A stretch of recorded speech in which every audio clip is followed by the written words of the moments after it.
Scott Hilton, Scott Talks, talking, getting older, riding the bike. As you can, I think I heard a noise when I got up. Did you hear a little, Being older, we look for more comfort in our ride than power and different things like that when you're young.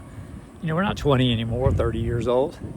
And getting that all carbon bike with the long cranks to get more power and all that stuff, and the seat up as high as possible, and the reach out way out here. So we're just leaning over on a racing type bike. It's really stretched out.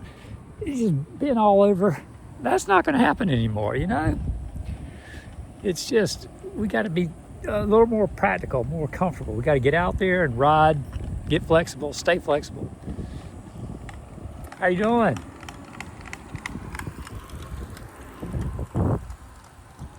Yeah, just get out and ride, baby.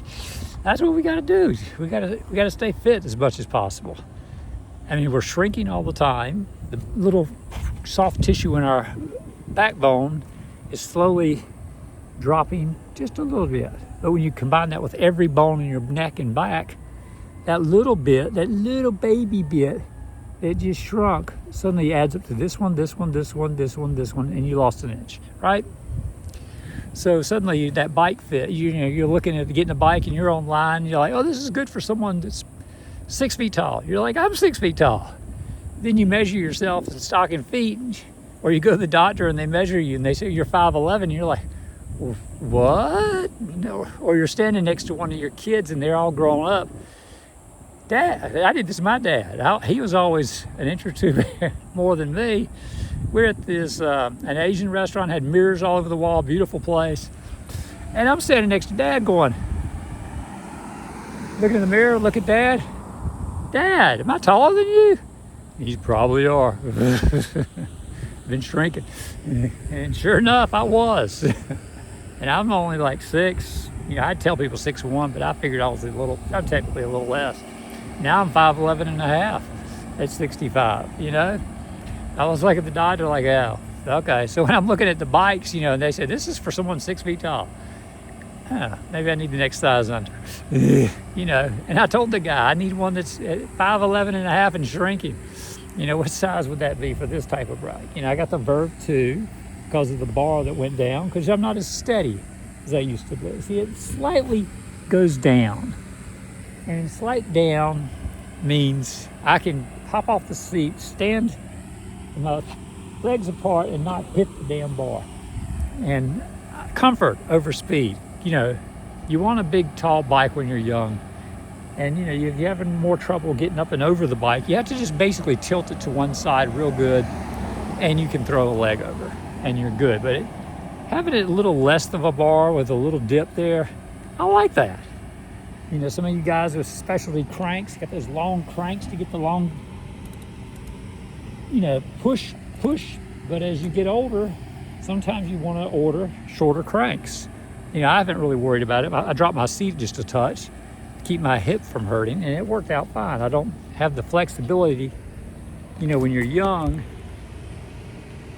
you can pull that leg up and do the pedaling that you want to do. But when you're older, you don't have that flexibility. You know, you're just getting up like this, that's good.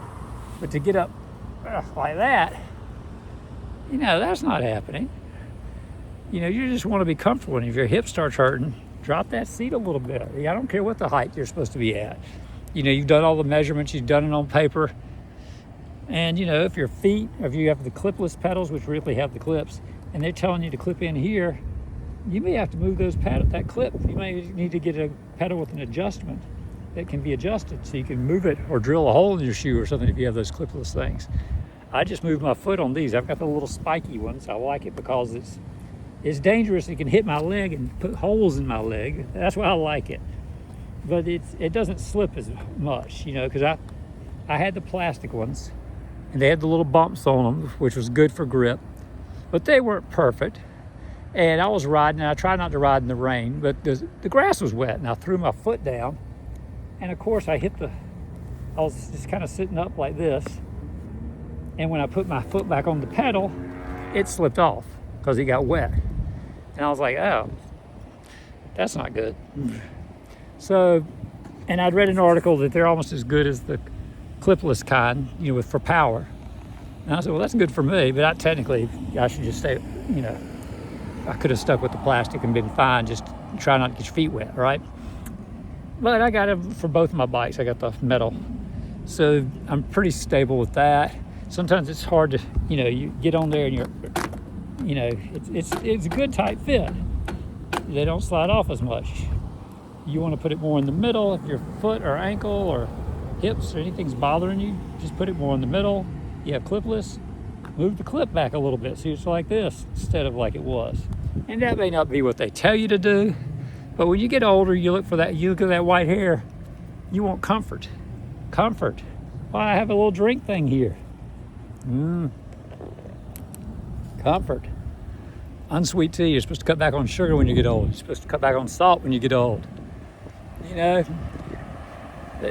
Sometimes they tell you, get rid of I'm supposed to have lighter colored drinks, technically for kidney problems or anything like that. And that's, with the ice in it, it gets lighter. We'll say, right? But yeah, when you get older, that's what they tell you. You got to keep your blood pressure down. You got to check on that. Too much high blood pressure can mess your kidneys up. Surprise, surprise.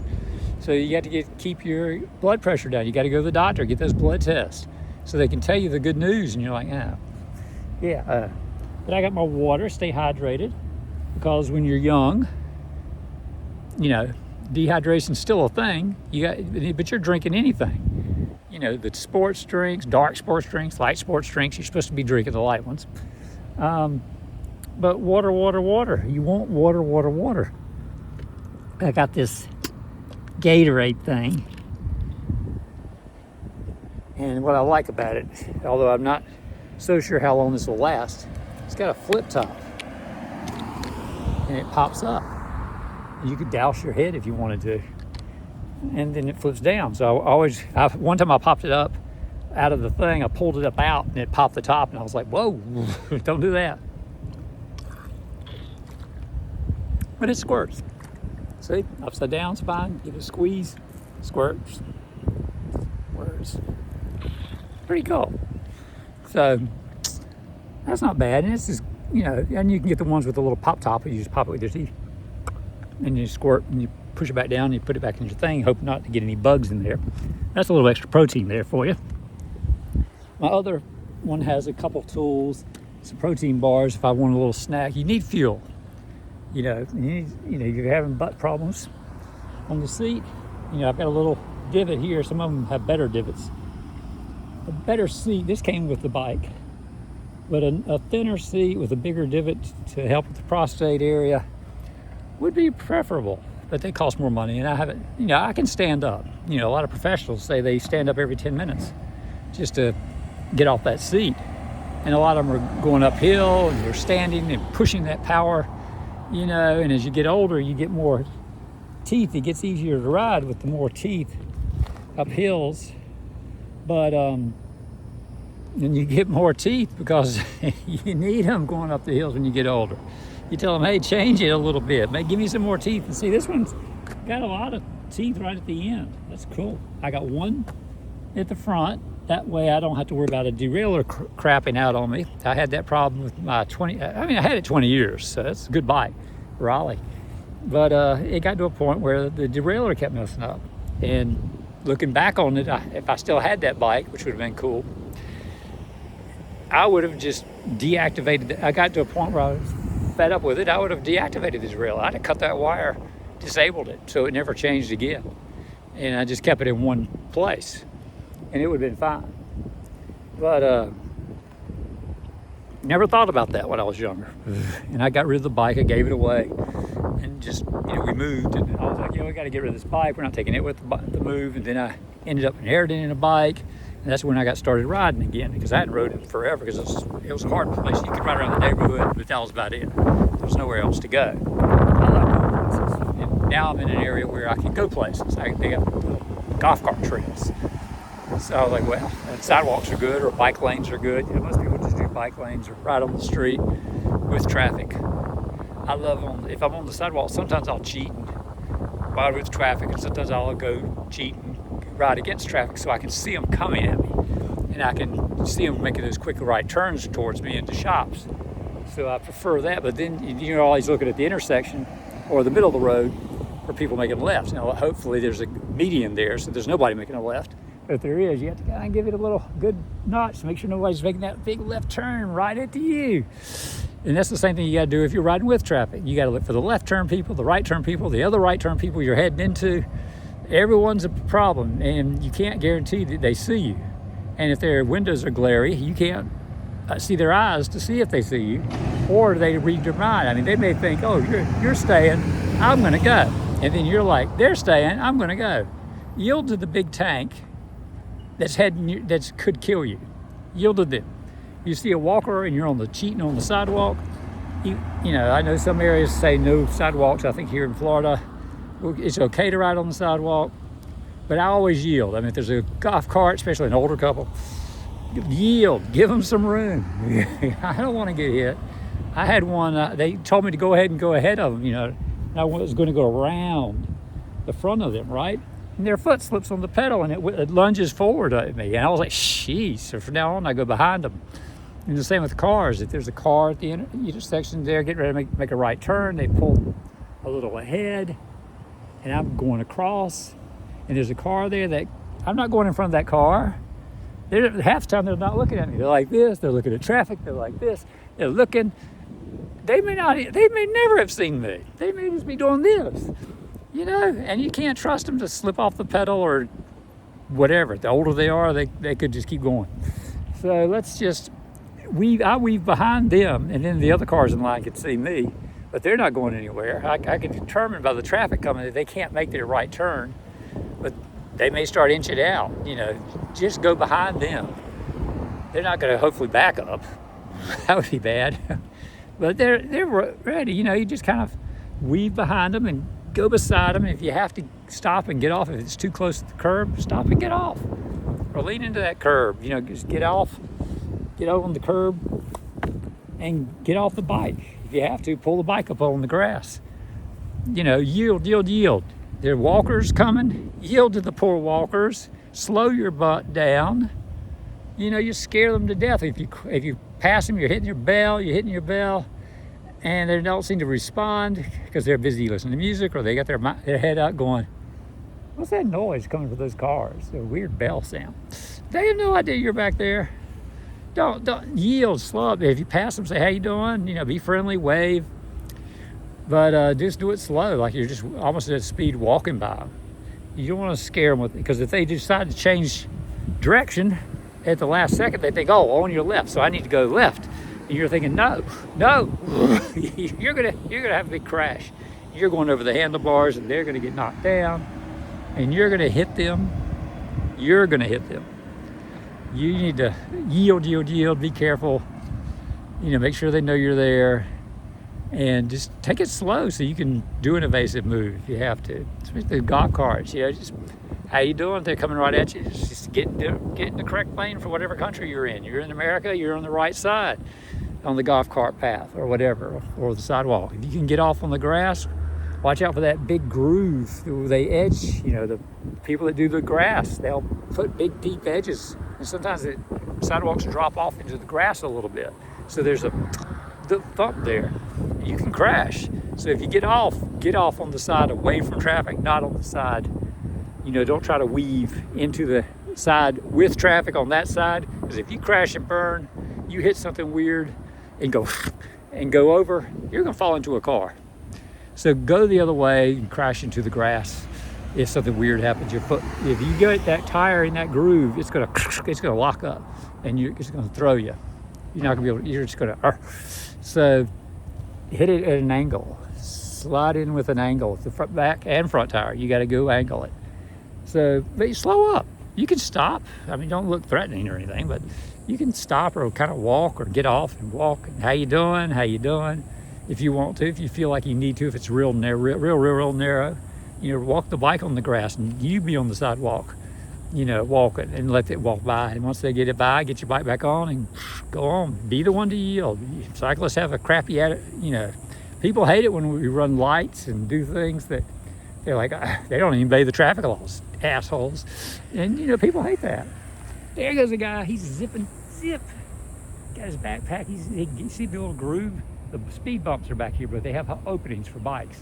We're at the back of the shopping center. So there's a Publix down there and stuff. It's a nice place to ride because there's very little cars. There's a little car. You see all the cars back of a hotel here. Down there, back of more shops down here. But it's a great place to get some miles in or some, pedaling. You can just go back and forth here. I got one guy that I see him all the time. He never goes into the traffic. He just pedals back and forth, just lap after lap after lap. He says he rides all the time to stay flexible. And he's probably my age, but he does not like going where the traffic is. He'll get to that light, turn around, and go back to where it's not that busy. He probably crosses over there, but when he gets to the heavier traffic, forget it. He's not doing it. And I said, fine, yeah, that's fine. It's great. Do what you got to do. But I think he rides more than I do because he goes back and forth, back and forth, back and forth. I go to the store and come back. I did go to Walmart, got me something today. Got my little bungees here. I got a net bungee, a rubber net bungee on the bottom to keep the stuff from going through the big holes. Then I got the little rope bungee here to hold my little baby stuff. This is you've probably seen videos of my other bike, the Townie, is a step-through model, which is great I've got a big milk crate on the back, zip tied in. It's real tight and secure. But I'll go to the store and get big stuff. And I've got a little ice cooler I can put on the back, and I can get ice cream or milk. I've already got milk on my list for the next trip when I take that bike. But with the open design, the step-through, which we used to call a girl's bike back in the day, you can catch yourself if you take the weight of that milk crate gets a little much, and you have to catch your weight off to the side for a second. You can catch yourself. There's no bar. It's great. That's why you see a lot of e-bikes with big open step-through designs. Because, you get older, it's hard to hold stuff up, and e-bikes are heavy. So they're great for, getting further distances. You can just keep going and going because you don't have to pedal too much. You just let it do the work. So getting older, get the bike for the fun of it, but get out, do some riding. And if you get a rain day, that's a rest day. You're supposed to rest anyway. If you exercise those muscles, you've got to give them time to recover, and you need a couple days to recover. So if it rains a couple days, that's all right. Work on some upper body stuff. Use some light weights. When you get older, light weights. You're not using the big weights anymore. It's just very light weights, and save your shoulders. You're not doing this anymore with weights because your shoulders are getting older. It's not a good thing. And push-ups, if you can still do them on a counter. You can just kind of down, up on the counter to the point where you want to try one on the ground. Don't overdo it. You're getting old. You don't want too much pressure on your arteries or your veins or your heart. Don't overdo it. If you feel a little, oh, that was good. I did too. I did good. You get up, and do some squats. You're already exercising those legs on the bike, but do some squats. Go down, up, because when you get old, if you can't do the squats, you can't get up off a toilet. You're at the old folks home at that point. So we're trying to delay that as long as possible. Quality of life. And you get out here in the heat, and when you get older, you dehydrate faster. You get weaker. You can't go as far. Trip to Disney or something, don't plan on all day. You try to overdo it, you'll be in bad shape. You don't see the old people at Disney much anymore, especially in the summer. Good gosh, gotta hydrate. I've been talking to you guys. I probably should hydrate. Yeah, get my little thing out here. Maybe get a protein bar. Yeah, get some water. I have plenty of water. I can hydrate. And the water is better for you than that tea. I usually give my wife the tea. I get in. I'll say, I got some unsweet tea for you. She's like, oh, good. I'll drink it later. And I was like, okay. And she's happy. She gets her unsweet tea. And I'll just keep drinking water. Because when you get older, water's the way to go. You have to cut back on the alcohol. The doctor will tell you that too. You can't be screwing around with that. Then he gives you medicine that just says on the label, do not take with alcohol. No alcohol. So you have to turn it all down. You're like, no thanks. No thanks. But a restaurant tip, I do the unsweet tea, but I get a glass of water too. That way you don't have to wait around for a waiter or waitress to bring you. Oh, I'm run out of tea. I need more tea. Okay, we'll get you in a second. And then they go on break or something. You're like, but if you have 2 glasses there, you're good at the restaurant, okay? So just take it easy. Budget when you get older. Take your time getting there, and don't over plan when you go on trips and things. Don't kill yourself when the heat index is getting high like it is today. I'm just going to head back, take a nice slow ride. That's all I need. So like, subscribe, and share if you learned anything. Hopefully you did. And have a great day. Keep riding. Keep staying flexible. And have fun while you're doing it. Don't try to win any marathons. Bye.